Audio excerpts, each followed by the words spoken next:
Terima kasih pemirsa Anda kembali menyaksikan Kominfo Newsroom. Pemirsa, pemerintah Kabupaten Maluku Barat Daya baru-baru ini menerima opini wajar tanpa pengecualian atau WTP hasil pemeriksaan dari Badan Pemeriksa Keuangan atau BPK RI Perwakilan Maluku atas laporan keuangan pemerintah daerah tahun anggaran 2022. Dan pemirsa tentunya ini merupakan kebanggaan juga bagi pemerintah Kabupaten Maluku Barat Daya karena sudah keempat kalinya menerima opini wajar tanpa pengecualian. Dan pemirsa untuk mengetahui seperti apa strategi yang digunakan oleh pemerintah Kabupaten Maluku Barat Daya sehingga bisa mempertahankan opini wajar tanpa pengecualian ini, kita akan berdiskusi bersama dengan Bupati Maluku Barat Daya, ada Bapak Benyamin Thomas Noach ST. Selamat malam Pak Benyamin. Selamat malam Ibu. Baik, Pak Benyamin, ini kita juga mengucapkan selamat dulu nih Pak untuk Kabupaten Maluku Barat Daya sudah keempat kalinya menerima penghargaan opini wajar tanpa pengecualian. Nah, dari Pak Bupati sendiri, bagaimana tanggapannya Pak? Sudah keempat kalinya kita menerima penghargaan ini, apakah sudah terkesan biasa saja karena memang kita sudah memiliki strategi pengelolaan keuangan yang baik atau bahkan ini penuh dengan lika-liku juga nih Pak mempertahankan ya untuk keempat kalinya dari WTP tersebut. Gimana tanggapannya Pak Bupati?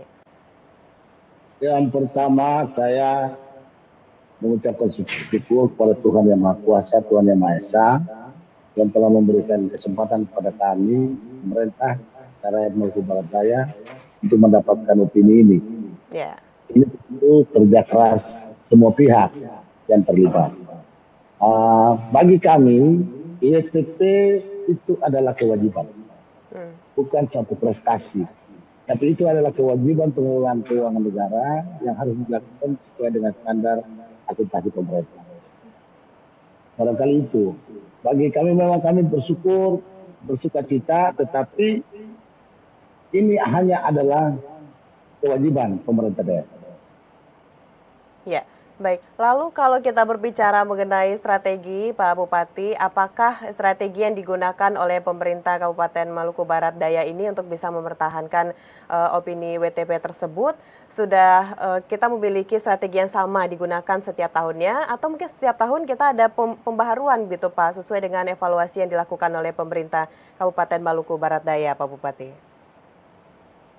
Tentu tiap tahun tantangannya berbeda-beda, tetapi pada prinsipnya saya dan teman-teman di pemerintah daerah itu kami mendorong agar semua orang bekerja dengan hati, bekerja dengan niat yang tulus, bahwa uang yang rakyat berikan kepada kita lewat APBD itu harus dikelola untuk sebesar-besarnya kesejahteraan rakyat dan dikelola dengan secara profesional. Itu yang terus kita tanamkan pada seluruh jajaran birokrasi di Maluku Barat. Baik, kalau dari Pak Bupati sendiri tentunya sering melakukan berbagai kunjungan atau sidak begitu Pak yang kita kenal. Dari selama ini Pak Bupati ke setiap OPD begitu, ke setiap daerah instansi, apa yang selalu Bapak tekankan kepada pegawai yang ada di Maluku Barat Daya ini untuk bisa mempertahankan WTP tersebut Pak? Mungkin selain profesional yang Bapak sampaikan tadi, ada lagi hal-hal lain yang sangat ditekankan di Kabupaten Maluku Barat Daya tersebut Pak? Yang pertama ke daerah-daerah itu tentu di kecamatan-kecamatan punya kendala-kendala tersendiri. Tapi kami terus menekankan etos kerja yang tinggi, mendorong agar masyarakat, agar birokrasi kita bekerja dengan sungguh-sungguh, membuat laporan yang benar tanpa harus memanipulasi laporan, sehingga keputusan pemerintah daerah, kebijakan-kebijakan yang diambil pemerintah daerah betul-betul berasal dari data yang valid. Itu yang kita dorong terus di kecamatan, di desa-desa, sehingga ada manakala ada kegiatan atau proyek-proyek yang mungkin saja mengalami kendala, kita sama-sama turun mencari jalan bagaimana cara menyelesaikannya. Baik, kendala yang dihadapi tidak hanya diselesaikan oleh satu pihak saja, tapi juga dikerjakan atau diselesaikan bersama-sama. Lalu kendalanya apa saja Pak? Ini bisa disampaikan dalam 1 tahun belakangan itu kendala yang dirasakan untuk bisa mempertahankan pengelolaan keuangan daerah yang baik ini seperti apa Pak Bupati? Yang pertama kendala itu dalam mengeksekusi program kegiatan. Kami di Maluku Barat Daya berbelanjanya itu sampai ke Surabaya. bahan-bahan bangunan kami itu belinya di Surabaya. Ya. Cuaca di daerah kami kadang-kadang ekstrim. Saat ini ombak sampai 4 meter. Dan itu tentu akan mengganggu seluruh progres pekerjaan dari pihak ketiga. Maka kita terus berkomunikasi dengan mereka, mendorong mereka agar pekerjaan-pekerjaan mereka diatur sedemikian rupa sehingga bahan-bahan bangunan itu bisa masuk tepat waktu dan pekerja-pekerjanya bisa bekerja tepat waktu.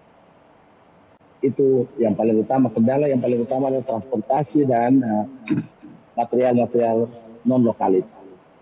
Baik, untuk sumber daya manusia sendiri bagaimana Pak sejauh ini di Kabupaten Maluku Barat Daya?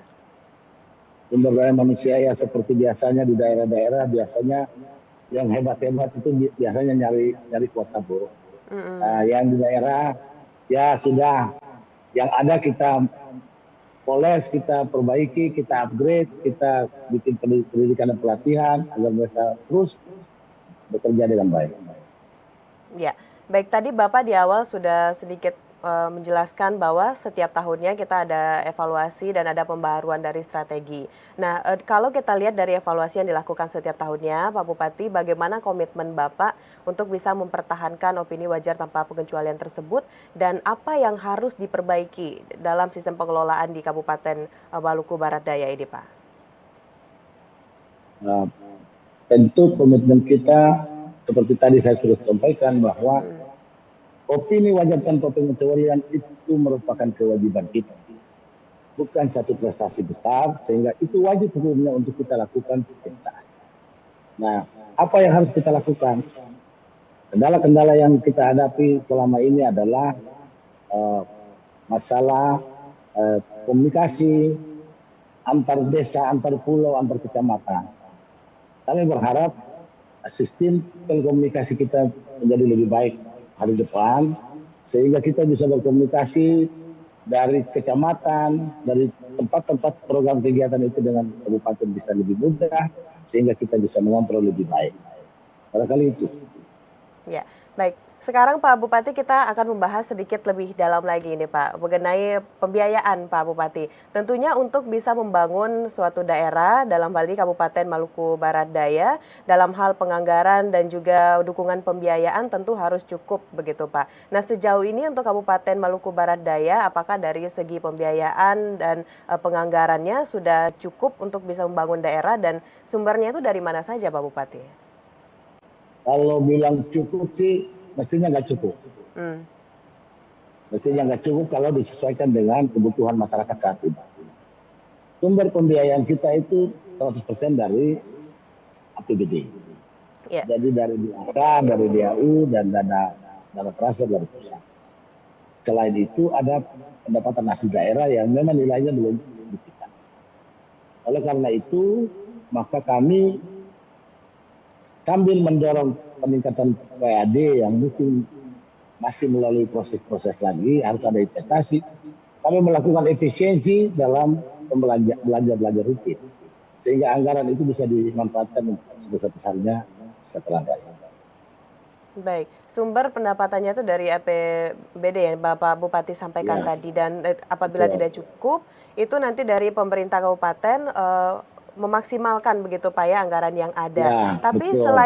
Selain itu Pak Bupati, adakah cara lain yang bisa kita lakukan di Kabupaten Maluku Barat Daya untuk bisa terus mensupport dana pembangunan yang ada di Kabupaten Maluku Barat Daya? Mungkin dari kebijakan yang telah Bapak terapkan atau ada hal-hal lain begini Pak yang bisa untuk meningkatkan ekonomi masyarakat?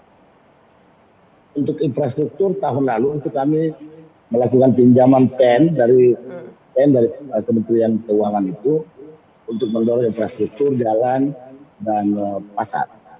Tetapi selain itu untuk pekerjaan-pekerjaan selanjutnya kita terus optimalkan anggaran yang ada saja tanpa harus membuat utang di luar.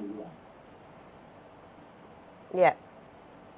Berarti untuk kebijakan terbaru atau mungkin kita punya strategi yang belum digunakan ya Pak Bupati, bisa ada kisi-kisi yang sedikit Pak untuk bisa mempertahankan berbagai kondisi perekonomian dan juga tentunya bisa terus mempertahankan penerimaan opini wajar tanpa pengecualian ini, ada tidak Pak? untuk mempertahankan opini wajar tanpa pengecualian itu kan lebih banyak sistem pelaporannya dan pelaksanaan program kegiatannya. Tentu kita akan terus kawal sehingga pelaporannya betul-betul real dan seluruh program kegiatan yang sudah dianggarkan di APBD bisa kita eksekusi dengan baik. Tetapi di lain pihak kita juga terus mendorong agar investasi bisa masuk sehingga pendapatan daerah bisa meningkat dan pada gilirannya bisa membantu pembangunan di daerah. Oke, ini sedikit menarik Pak Bupati tadi sudah menyinggung sedikit mengenai investasi. Sejauh ini investasi yang ada di Kabupaten Maluku Barat Daya seperti apa Pak perkembangannya dan investasi dalam sektor apa yang dikejar oleh investor kita nih Pak Bupati? Sementara ini yang masuk di Maluku Barat Daya ada investor tambang, tambang tembaga di Pulau Wetar dan tambang emas di Pulau Roma. Tetapi potensi yang paling banyak di tempat kita itu adalah perikanan, sehingga kita dorong untuk investasi perikanan. Dan kami bersyukur bahwa tahun ini Kementerian Kelautan dan Perikanan melakukan pembangunan SKPT, Sentra Kelautan dan Perikanan Terpadu di Pulau Moa. Mudah-mudahan proyek ini bisa membantu masyarakat di sana untuk bisa mengelola perikanan dengan baik. Baik, tentunya itu adalah harapan Pak Bupati dan juga masyarakat yang ada di Kabupaten Maluku Barat Daya untuk bisa meningkatkan perekonomiannya juga. Baik, Pak Bupati mungkin terakhir bisa disampaikan juga seperti apa harapan Bapak kepada stakeholder atau instansi yang ada di Kabupaten Maluku Barat Daya untuk bisa terus memanfaatkan atau mengelola keuangan daerah dengan baik dan seperti apa harapan Bapak ke depannya. Silakan Pak. Saya berharap semua stakeholder menyatukan hati, menyatukan pikiran untuk terus membangun Maluku Barat Daya menjadi lebih baik tanpa memikirkan kepentingan pribadi dan kelompok. Mari kita bangun Maluku Barat Daya yang tertinggal ini menjadi kabupaten yang maju yang bisa berdiri sejajar dengan kabupaten lain. Itu harapan. Harapan kami, mimpi kami, minimal kami sejajar dengan kabupaten lain di Indonesia. Baik, bersama-sama membangun Maluku Barat Daya untuk bisa terus lebih baik ke depannya dan tentunya bisa mempertahankan opini wajar tanpa pengecualian tersebut. Terima kasih Pak Bupati sudah berkenan berdiskusi dan memberikan informasinya. Ya, seperti apa strategi yang digunakan oleh pemerintah Kabupaten Maluku Barat Daya untuk bisa mempertahankan opini wajar tanpa pengecualian.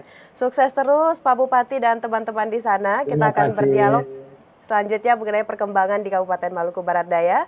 Selamat malam Pak Bupati, salam sehat. Selamat malam Ibu, salam sehat Ibu. Terima kasih. Baik pemirsa, itulah dialog kita bersama dengan Bupati Maluku Barat Daya. Usai jeda pariwara, kami akan kembali dengan berbagai informasi lainnya. Tetaplah bersama Kominfo Newsroom.